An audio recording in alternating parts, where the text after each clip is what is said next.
Bonjour, d'Oberden. Demain mardi, la France va accueillir à Paris une importante conférence internationale sur l'Ukraine. Pourquoi cette conférence? On ne le sait que trop, l'Ukraine subit depuis des mois des crimes et des attaques massives à l'encontre de son territoire, de sa population et de ses infrastructures vitales. La communauté internationale se tient infailliblement aux côtés des autorités et des forces ukrainiennes pour les aider à repousser l'invasion de l'armée russe. La France, depuis le début de cette guerre déclenchée par Vladimir Poutine, prend toute sa part dans cet immense effort conduit par la communauté internationale. Mais au-delà de l'appui militaire qui est apporté, il est aussi crucial que la communauté internationale se mobilise par tous les moyens pour permettre à l'Ukraine de préserver ses capacités de résilience civile.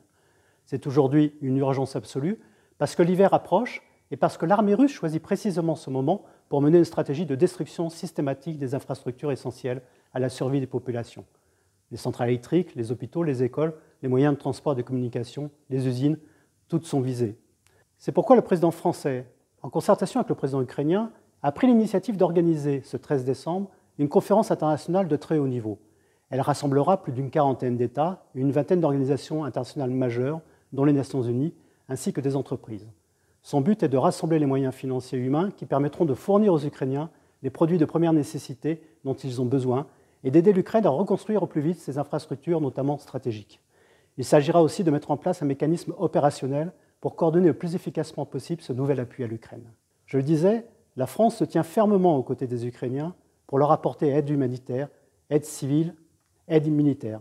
À cet égard, depuis le mois de mars, la France a dégagé une aide de 2 milliards d'euros en faveur de l'Ukraine qui s'inscrit dans les 22 milliards d'euros apportés par l'Union européenne.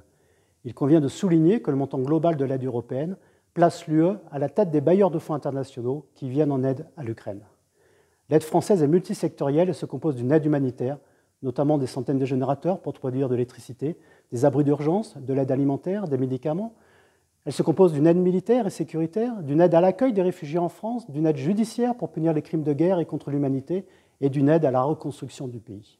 Je me félicite que la Bulgarie, dont il faut saluer l'appui déjà apporté à l'Ukraine sur le plan humanitaire, envisage de s'associer à cette conférence internationale avec la participation attendue d'une délégation bulgare de haut niveau. Le président Emmanuel Macron co-ouvrira ce sommet international avec son homologue, le président Volodymyr Zelensky. Nous sommes tous convaincus que cet événement constituera un tournant décisif de la mobilisation internationale pour aider l'Ukraine à recouvrer toute sa souveraineté et son intégrité territoriale. Je vous remercie de votre attention.